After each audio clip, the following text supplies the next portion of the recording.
Hey guys, what's up? Zax here, and today we're going to be talking about the worst ever Formula 1 drivers. But before I talk about it, I'm just going to quickly say that I do highly respect anyone that has ever driven a Formula 1 car, because if you put anybody, just random person, in a Formula 1 car, they'd most likely stall it. So pretty much if you've ever got away out of a Formula 1 car and actually driven off a start line, you're pretty skilled in terms of that. But we're going to run down what people on the internet, including myself, maybe a bit of input from myself, think are the worst ever Formula 1 drivers. And maybe down in the comment section you can leave who you think are the worst ever Formula 1 drivers. But anyway, let's start off with talking about somebody that is famously known for being the worst ever Formula 1 driver, because he names himself as the worst ever Formula 1 driver. Takaya Inui, he seems like an absolutely great guy, but he says himself that he's probably one of the worst drivers ever to step into a Formula 1 car.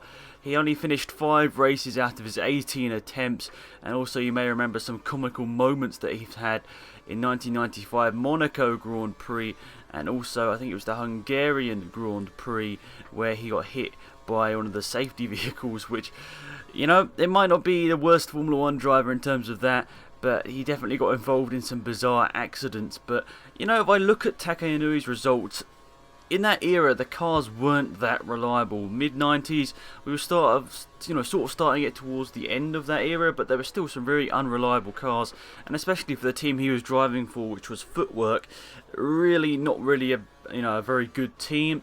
But he said that he was a couple of seconds off his teammate in some occasions, but looking at his results, when he finished, he was ahead of some people. So I don't think he's the worst ever Formula 1 driver, even if he notes himself as that, but he wasn't too successful in a Formula 1 car. But yeah, I don't think he's the worst Formula 1 driver. He may be down there, but he seems like a great guy, and he put some very comical stuff on Twitter if you don't follow him already. Now, somebody else that is, commonly known as one of the worst Formula 1 drivers is Luca Badoer. He didn't really ever drive a huge amount of Formula 1 cars. We do remember in 2009 when he replaced Felipe Massa, let's just say he didn't do very well. In his Formula 1 career, he never scored a single point. Even in 2009 in a Ferrari, which was a top 5 car at the time, he only managed 17th and 14th.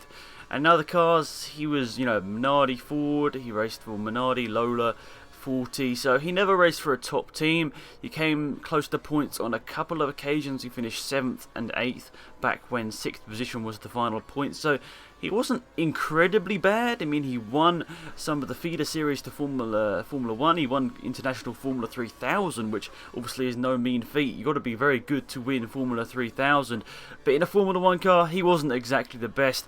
Even in a competitive Ferrari, he couldn't really get anywhere near the points, finishing behind, the slowest cars of that year, which, there are a lot of cars slower than the Ferrari in 2009. Let's just say that. But Luca Badoer probably is one of the worst Formula 1 drivers that ever competed, but I suppose he was loyal to Ferrari. They gave him a chance when he was, when there was an opportunity. But for me, I don't think he's the worst Formula 1 driver, but I think he is down there. Somebody else that's commonly known as one of the worst Formula 1 drivers is Yuji Ide. In 2006, he pretty much couldn't even do it within 5 seconds of pole position, and actually got his super license revoked because he failed to qualify within 5 seconds of pole positions at any of the 4 Grand Prix he entered, which is pretty embarrassing. He was one of the first paid drivers, and sort of the first common paid drivers in Formula 1. And pretty much he ended up in the barrier at most events. So Yuji Ide is probably one of the worst Formula 1 drivers of all time. Now, there are lots of people that weren't good in Formula 1, but I think we have one person that's probably the worst Formula 1 driver of all time.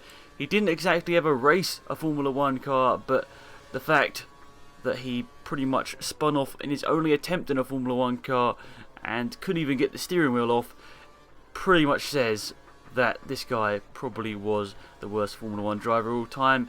Chanok Nesani, now hopefully I pronounced his name right, but he spun off in his only ever time in a Formula 1 car practice session, and he couldn't get the steering wheel off, which meant that he was towed away. I think he got lifted up by a crane whilst he was still sitting in the car. It's a little bit embarrassing, but I've got to say, I do respect anyone that ever drives a Formula 1 car. Pretty much me, or no one ever that will ever get the chance to race a Formula 1 car or drive a Formula 1 car. So these guys have at least a little bit of talent just to even get the car off the line. But let me know who you think down in the comment section are the worst Formula 1 drivers of all time. Let me know in the comment. Anyway, it's been Axe, and I'm out here. Goodbye.